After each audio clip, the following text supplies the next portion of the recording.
and welcome. My name is Alexi and I am the Community Engagement Coordinator here at the Port Angeles Food Bank. Today we are going to be talking about poverty in Clallam County. In order to really understand why the food bank is such an important asset to our community, we really need to take a look first at the reality of poverty in Clallam County. My goal is to help you understand how poverty affects the majority of Americans and how access to food banks can ease some of those struggles that don't just affect those in poverty, but affect middle-class Americans as well. This is a very basic poverty lesson, and I encourage you to continue your education on your own time, but hopefully this will introduce you to some of the basic issues that face middle-class Americans and people living in poverty in America on a daily basis.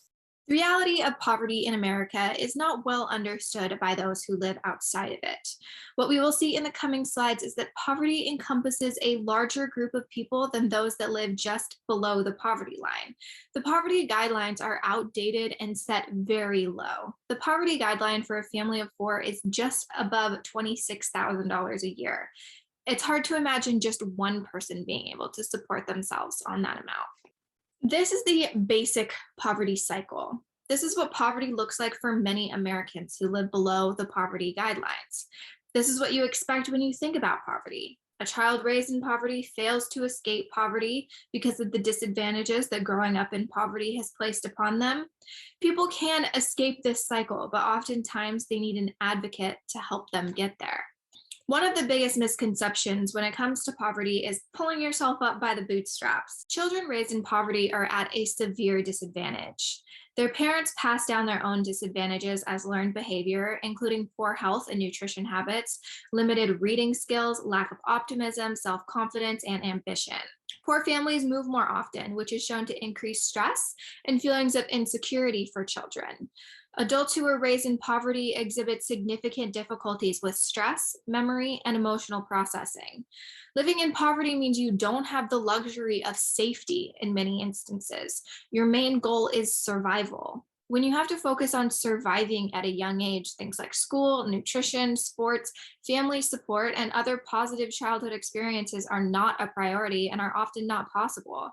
Safety allows children to grow up believing that they can navigate the world. Without safety, children grow up without the confidence, skills, and capital to move themselves out of poverty, thus continuing this cycle.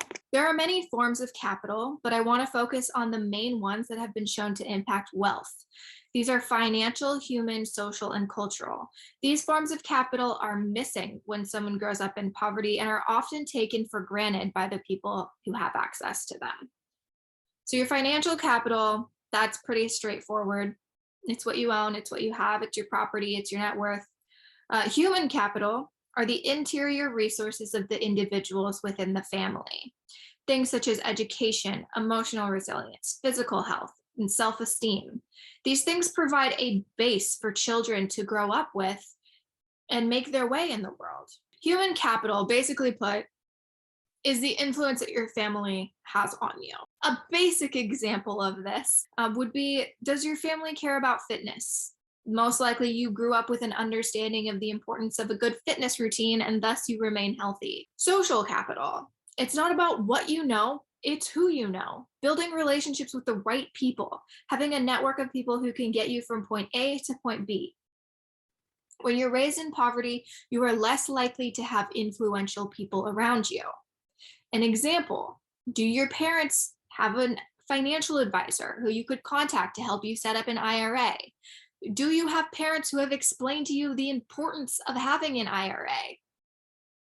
Do you know someone at a company who could help you get an interview? The next form of capital is cultural capital. So this is the understanding of the cultural landscape and assessing your place in it. A great example of cultural capital is the scene from Pretty Woman when he takes her to the nice dinner and she doesn't understand which fork she needs to use and she throws the escargot across the room. Often cultural capital becomes a huge barrier to entering the workforce. When attending an interview, what do I wear? How do I speak? What do I need to bring? How do I write a resume? These are all things that someone in poverty may not know. So like I mentioned before, the federal poverty level is set extremely low and does not reflect the current reality of America. In order to qualify for any sort of government assistance, you need to fall below that income threshold. They basically say that if you make less than a certain wage, then we can help you a little bit. If you don't, then we can't. You've got it. So let's say that you're a single mother making $17,000 a year. You get a raise and suddenly you're making $18,000 a year. $1,000 a year doesn't make a world of difference for you and your child, but it's enough to disqualify you from government assistance. These are the government assistance programs that that mother would be disqualified from. This experience that this single mother has gone through is known as the cliff effect. The cliff effect occurs when a pay raise at work triggers a disproportionate loss of government assistance. Even a small raise can push people off a cliff when it comes to benefits, suddenly ineligible for subsidized food, housing, healthcare, or childcare. The family is worse off than before receiving the raise. This is also true for someone who is on government assistance who has suddenly gotten a job. They've been out of a job for months, they've been receiving benefits, and all of a sudden they have a job, right? But now they have to pay for childcare, they have to buy a car maybe, or they have to pay for transportation to work, and all of a sudden they're worse off than they were when they were on the benefit. Those who have been pushed off this cliff are known as ALICE. ALICE stands for Asset Limited Income Constrained Employed. ALICE is a new way of defining and understanding the struggles of households that earn above the federal poverty level, but not enough to afford a bare bones household budget. ALICE is your childcare worker, the cashier at the supermarket, the gas attendant, a salesperson, a waitress, a home health aide, an office clerk. Despite the critical nature of many of these jobs to keep our local economies running, these workers often struggle to keep their own households from financial ruin.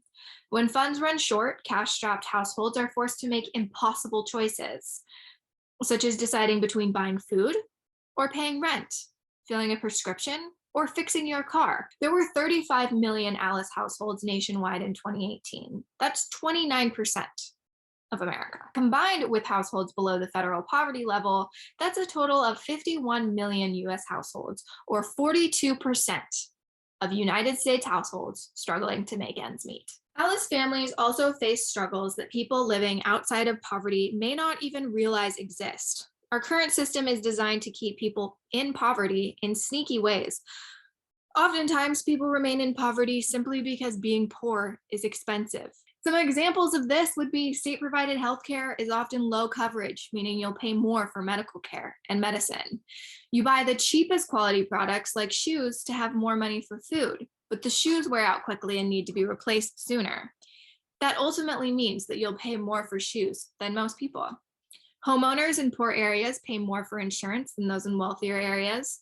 Buying a car to get to work will probably mean much higher interest rates than someone who has always been able to pay the bills on time. Without adequate credit, you may find yourself turned down for a job or an apartment. So this is a comparison of the federal poverty level for a family of four and what it actually takes for a family of four to survive. So this gray line over here is the federal poverty level for a family of four per month. Over on the other side, you'll see the household survival budget for a family of four. And this is in 2018. So I've made a few adjustments to this graph, thinking about Clallam County currently in 2022.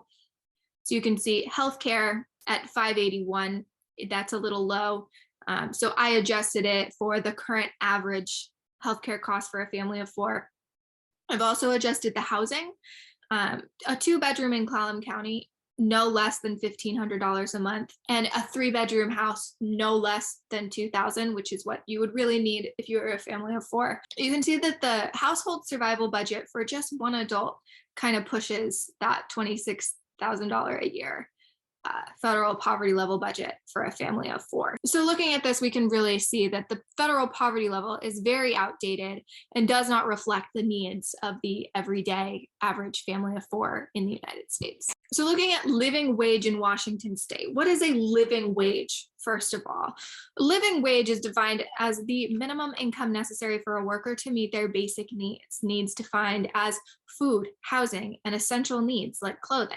So a living wage for a family of four in Washington state is about $100,000 a year. This is before taxes. So if we add up just these basic costs, housing, food, childcare, healthcare, we're at $50,000. These are really just your basic needs being covered here. The living wage model generates a cost of living estimate that exceeds the federal poverty threshold.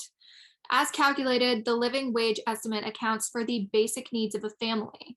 The living wage model does not include funds that cover what many may consider as necessities enjoyed by many Americans. The tool does not include funds for pre-prepared meals or those eaten in restaurants.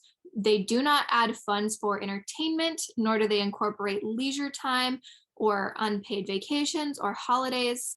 This also doesn't include any sort of savings or investments. So this is not putting away any savings. This is not having a good time. This is not anything more than just meeting our basic needs for survival. A family of 4 needs to be making at least $100,000 a year in order to do that. So let's look a little bit deeper at poverty in Clallam County.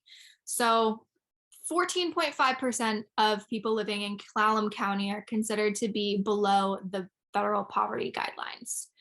23% of Clallam County households are ALICE households. 54% of Port Angeles School District families qualify for free or reduced lunch. That means that they're making less than $49,000 a year. The largest demographic of people living in poverty in Clallam County are females aged 55 to 64, followed by females aged 35 to 44. Families who are already struggling to make ends meet are now being faced with rising rent prices, lack of housing in general, being locked out of the housing market, and being forced to pay for housing they cannot afford. This puts even more strain on ALICE families as well as middle-class families. So can the average person in Clallam County buy a home? The median household income in Clallam County is $52,000. According to Zillow, the typical home price right now in Port Angeles is $462,000. So if we look at a mortgage on that home for someone who makes the average income in Clallam County, it would be 52% of their income. No, the average person in Clallam County cannot afford to buy a home. Also, 2 years ago, the typical home price was just under $300,000.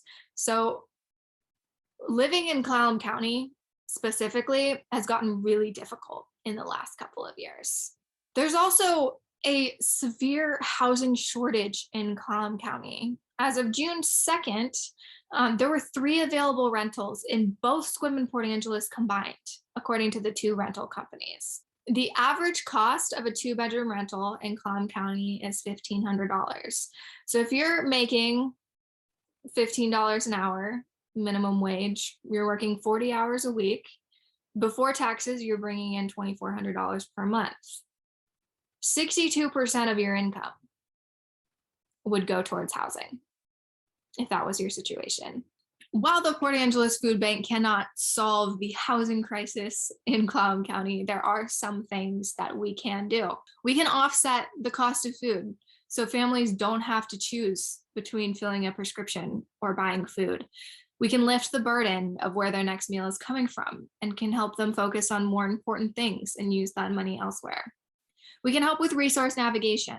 We currently do have a resource navigator that is available to help people figure out how to lift themselves out of poverty. Understanding what resources are available to you in Clallam County is often a huge barrier to people who exist in poverty. A resource navigator can help people understand how to get help. We can pay a living wage. Our team can be an example to our community of what it looks like to pay employees a wage that they can not only survive on, but thrive.